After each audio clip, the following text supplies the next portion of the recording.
is us. This is us. So I just want to say that just a quick word about the inflection point. So we at Fortune talk a lot to CEOs, to businesses, to people within C-suites and those coming up into the ranks. And not as much as Michael Porter, but we do talk a lot to those CEOs. And we can see that conversation is changing. There's no question that the link between core businesses and the ability to do social change is stronger than ever. And more importantly, the link between the profit motive and the need to address multiple stakeholders is stronger than ever. So we actually see that. We see it in our Change the World list. We see it in our CEO initiative. And it's become such a big part of our mission at Fortune. And Roger, you've been a part of all this. Mm-hmm. That we think that inflection point has actually happened. We think that this is that the business itself at a global level, the Change the World list is global, the CEO initiative is global, is already transformed and recognizing these issues. So with that, we've got Roger Ferguson. You have more Harvards after your name than I don't know what to do with it. You have Harvard undergrad, Harvard Law School, you got your PhD in economics from Harvard. You also have a bunch of other, gold-plated names, McKinsey, the vice chair of the federal governors, board of governors of the Federal Reserve. You've had a rather, it was seemingly gilded perspective, and yet you grew up son of an Army cartographer and a public school teacher. Right. You studied your way through Harvard. What was your job there? Well, my first job, and people have heard this, I was a member of what's called the dorm crew at Harvard. And for those who may or may not know, that job is basically to clean bathrooms. I see it scrubby up here with thumbs up, right?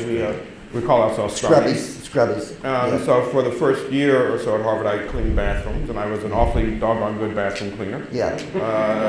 Indeed, some of my classmates sent me a letter commending me on how well I had cleaned their bathrooms. Unfortunately, that letter is not in some archive someplace, but nevertheless, that was how it began. But how long did, my understanding is you did this like 2 hours a day or something? Right, the work-study jobs were 2 hours a day for 5 days a week, so 10 hours of cleaning Harvard freshman bathrooms. So, I think it's important. What could be more delightful? Because your role, and I think about this at TIAA, is really a steward of the middle class. I mean, the people whose finances you protect and take care of and grow, importantly, hopefully, is one of the largest bastions of the middle class. And I think that one of the key things that we heard earlier was one of the goals, we think about ESG, we think about environmental issues, but one of the key goals of social responsibility is making sure people get on the economic grid, that they have financial stability, that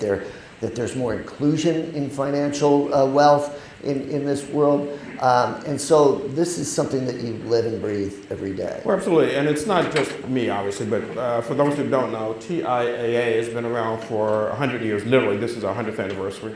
We were started in 1918 by Andrew Carnegie, who was on the board at Cornell. And he observed that all these faculty members were making less than his average clerk and were retiring into poverty. And so our company, in some sense, before the shared value concept was invented, really is a shared value company. Mm-hmm. And the goal is to look after the financial well-being of not just the tenured faculties, the Michael Porters of the world, but also the buildings and groundskeepers and the librarians, et cetera. And so you're right. I mean, in many ways, we are the stewards of the life savings for people in the not-for-profit sector. Mm-hmm. And right now, we serve 15,000 institutions, about 5 million Americans. And we very much think of this as being a shared value, mission-driven organization. Now, we have the advantage of not being publicly traded, and so the short-term pressure that you heard earlier, earnings per share growth are not part of our DNA.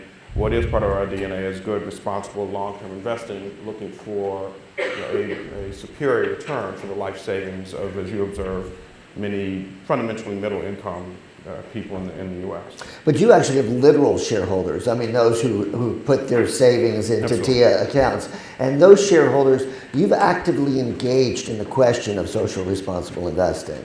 I mean, you've Absolutely. actually, in fact, I think more than any, I can't think of another financial services group that has spent more time thinking about this. No, that's absolutely right. So we were one of the first to have socially screened accounts back in 1990.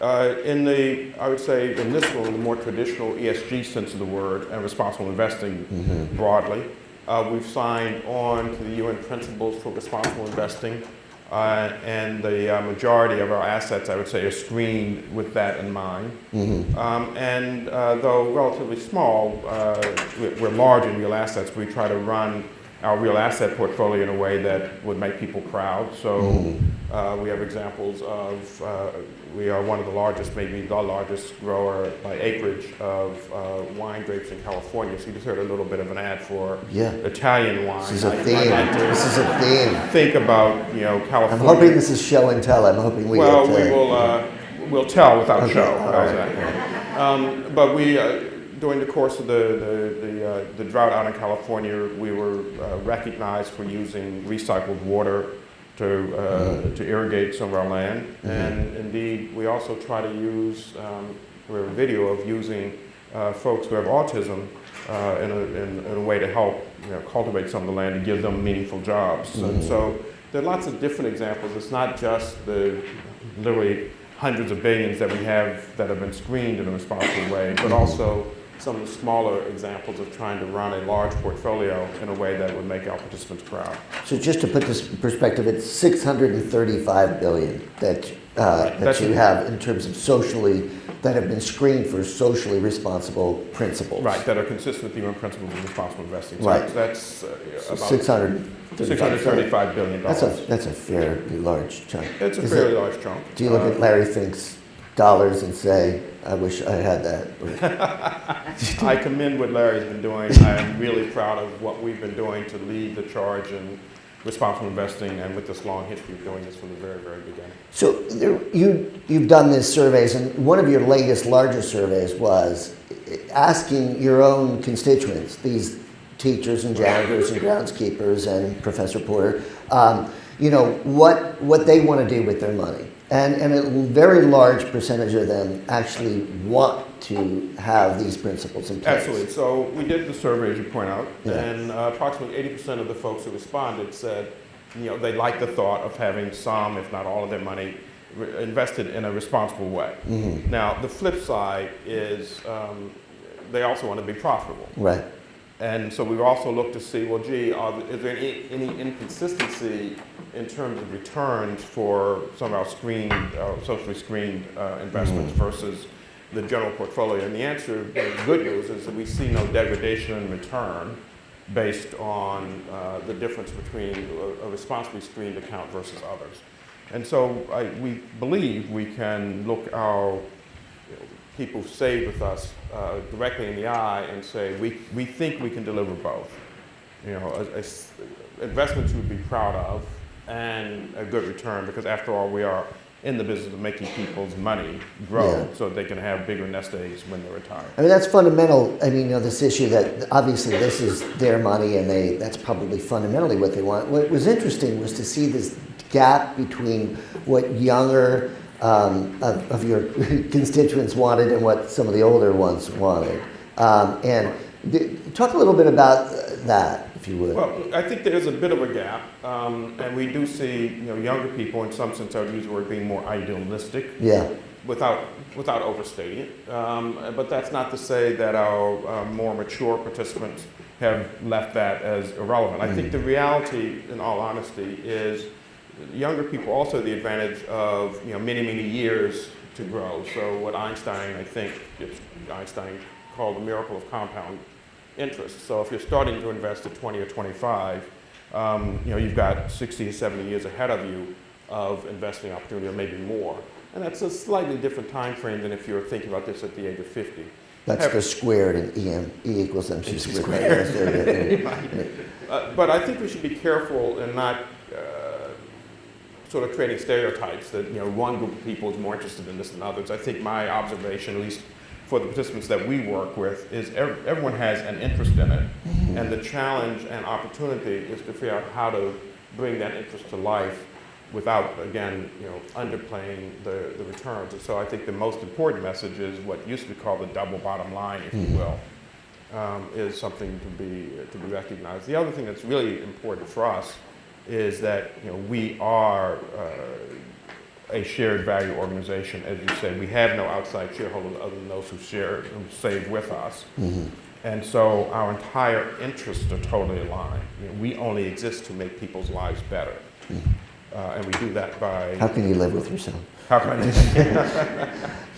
It was interesting that the younger non-SRI investors, one of the things that they had said in the survey was they were more interested in human rights than they were in natural resources. And I thought that was really interesting because the gap is pretty enormous when I looked at the numbers. It is. Statistically, it's quite I think so, but again, I think a lot of this is driven by what I would describe as a crisis of the moment.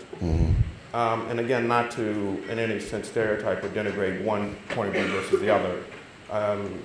You can easily understand, given what one reads in the headlines, that human rights issues are most prevalent. They're most immediate. It's easy to visualize them. It's a little harder to visualize some of the things that are more likely to unfold over a period of time. And so, a challenge here is to think about the distinction between acute versus chronic. All right, so human rights violations are in the newspaper. Those are acute. You see people being dispossessed on a daily basis out of some countries. Chronic is something that unfolds over a longer period of time. And our job is actually to think about both, I believe, because we invest now about $1 trillion. And so I am aware that there's some people who are investing with us at the age of 20 who will be with us until they're 100. And their interests and concerns are going to change over time. So our job, I think, is to imagine how people's interests might migrate over time and have opportunities for them to invest as their interests evolve and change over time. Some of those people are actually out marching now. You have teacher strikes in West Virginia and Arizona, and it's spreading. And there's this a great awakening, if you will, in terms of, the teachers who are not just demanding for themselves, but for their classrooms and for others. It's hard for you not to get to have a stake in this, right? I mean, you have a stake in it to get a well, we have a stake in the sense that we serve, a number of different academics. What we don't do is the kinds of public retirement plans that are the ones in Oklahoma and other places that are under question right now. Having said that, we think we have a broader stake, which is, I believe, personally, this is my personal view, we can be a model of what a really good hybrid defined contribution, defined benefit retirement plan looks like. And the things that we do and the things that our institutional clients do to create safe and secure retirements, I think stand as a beacon for what should happen. So everybody should be enrolled. There should be a match. People should be encouraged to participate. Though it doesn't happen everywhere, as you make more money, the ability to save more. You should have a broadly diversified portfolio available. You should get good objective advice. The things that we stand for, we believe, should in some ways be the shining city on the hill, if you will, of what really first-rate retirements look like. We don't do this for everybody. We can't, but we think we can be a model of what good retirement savings and investment looks like. And how aggressive are you, or active or focused are you in terms of reducing the gap between the haves and have-nots in this retirement savings? Well, we believe that we run our program in a way to ultimately reduce that. Now we recognize that one of the big challenges between what you describe as the haves and have-nots has to do, frankly, with their educational opportunities and the jobs that they have. There are things that we can't do to bring the average salary of the buildings and grounds person up to that of the tenured faculty member. However, what we can do for everybody, and what we do, is provide advice for those who have more complex needs, even if they don't have a big balance sheet or a big income statement. And we put a lot of weight on something else that's very important, which is financial literacy. And so, though I can't necessarily drive the average salary up or down for any particular group, what we can do is hope that they can, with us, be better stewards of their money, i.e., good advice for people who have complex needs and a real focus on financial literacy. One of the things I'm really proud of, and I know I'm giving long answers. No, it's perfect. I want everyone to understand. Absolutely. Is the work that we do with women, for example. We do women's empowerment conversations, and we've seen that gets our women participants to take more responsibility for their outcomes. We do counseling in Spanish, for example, where that's relevant. And so, we're trying very hard to also reach out to disadvantaged groups in a way that hopefully gets them more engaged in their financial lives. One of the key themes in the Change the World list and in the CEO initiative are basically inclusion and diversity and making sure that there's gender equity, racial equity, more inclusion in boards and in corporate domains.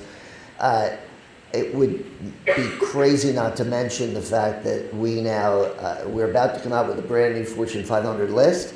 There are 3 African American CEOs.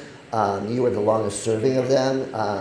Only 2 of them are in the Fortune 100. You and Ken Frazier, the third Marvin Ellison at J.C. Penney. This is, in 2012 there were 6. This is the lowest level since 2002.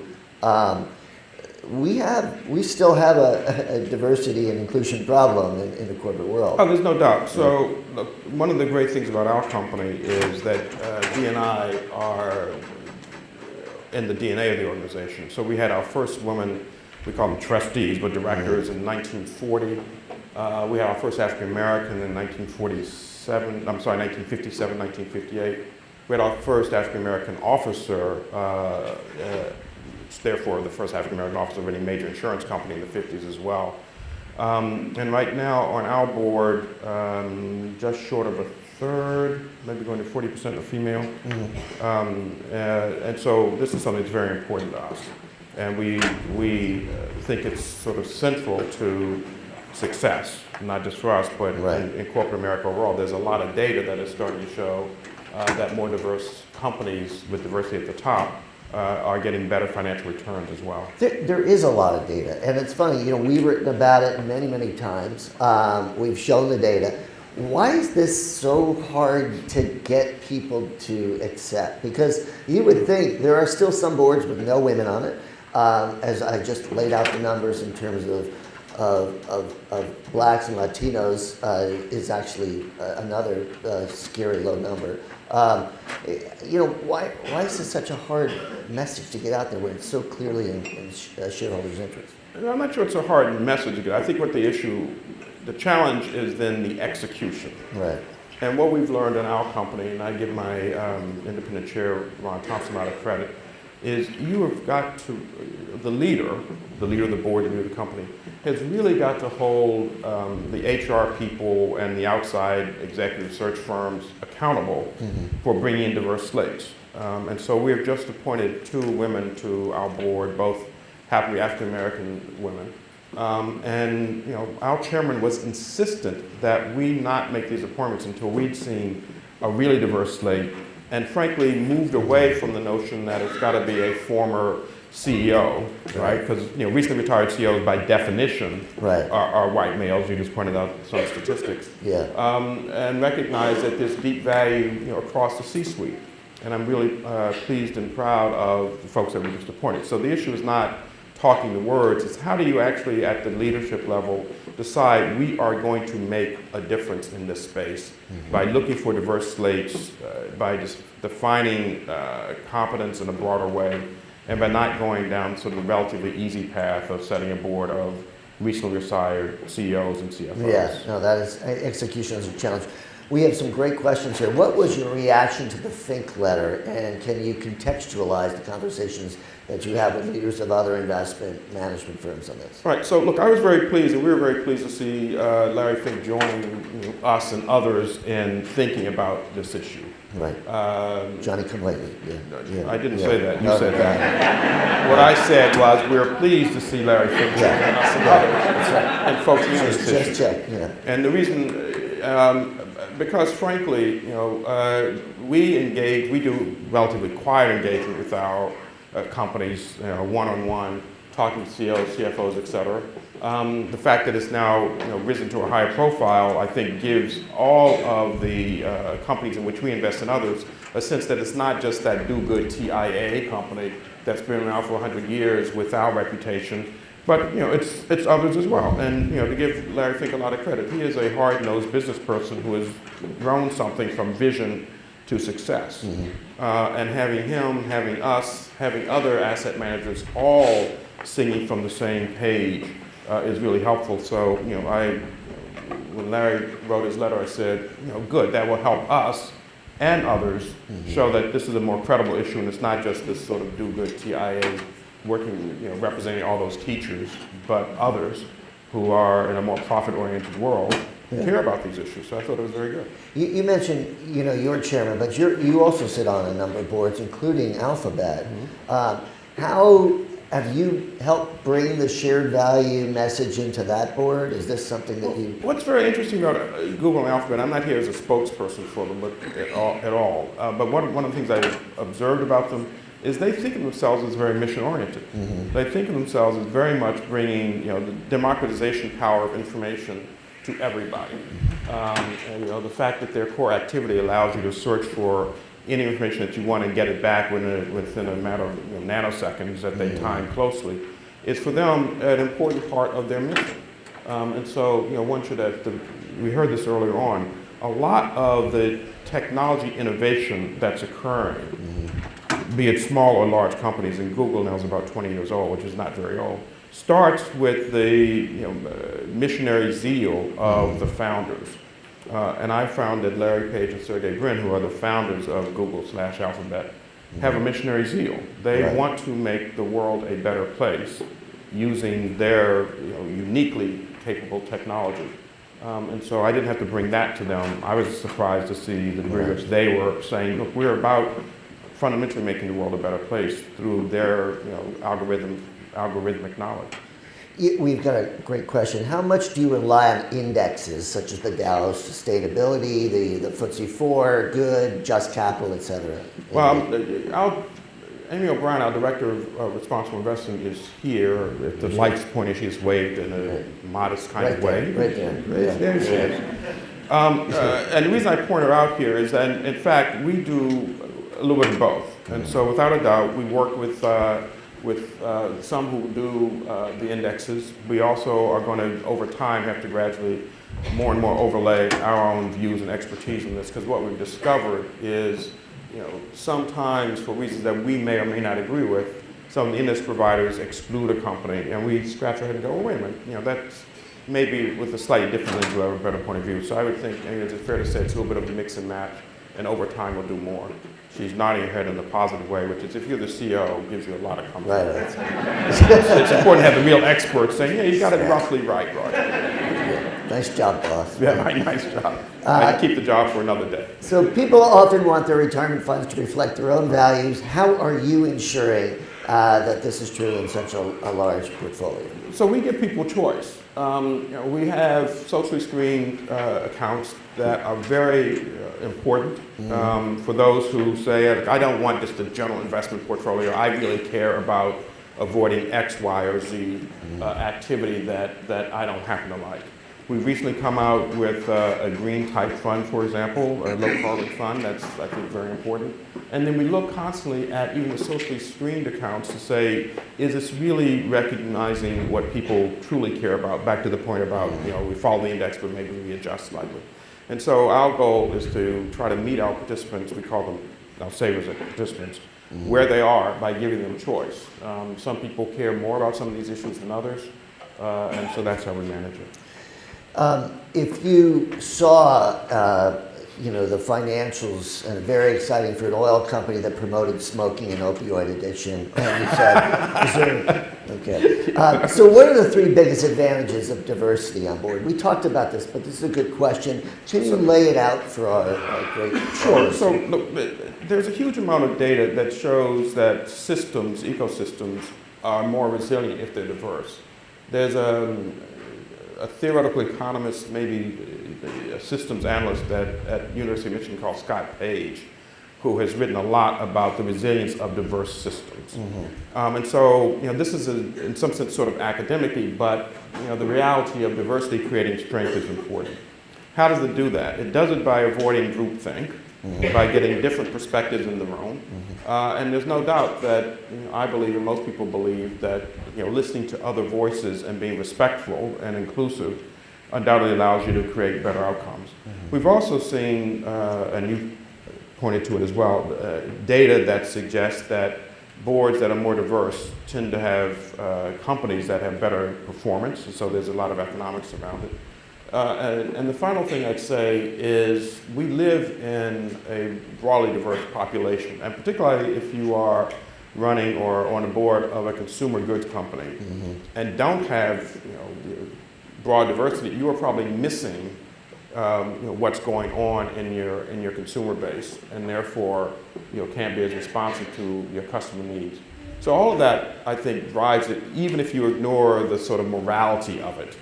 There are a lot of good theoretical, you know, practical, strategic business reasons why I think diversity on boards and diversity in leadership teams is important. I just want to ask one last question. We only have time for a few seconds left, but about the importance of financial literacy and how important that is, not just to your constituents and their well-being, but ultimately TIAA's success. Look, I think financial literacy is critically important because folks have to be really good consumers. Mm-hmm. And the truth of the matter is that what we're offering people is, in some sense, very simple, which is guaranteed income for life. Mm-hmm. But you have to make choices. And so understanding the choices that you're making with, you know, good advice, I think is important. We all want to deal with, you know, there's a famous TV commercial, educated consumer is our best customer, whatever the phrase is. Well, we really believe that. Now, you know, we are asking people to do complex things, and so we give them objective advice. But I also want to make sure that our participants have some skin in the game for intellectual understanding of what we do and why we're doing it. And there are places where they have to make decisions. And those decisions should be based on an understanding mm-hmm. of the products and service offerings that we have. Mm-hmm. And so we all feel much more comfortable if you think that you're working with someone who understands the words you're saying, who understands the choices they're making. They aren't following along sheepishly. We know we have great products. We think we have great services. We think we're doing the right things for our participants. But I want to have a solid sense that they sort of understand the plethora of offerings and are choosing ones that are right for them, not just with our advice, but based on their own understanding. Roger Ferguson, steward of the middle class. Thank you very much.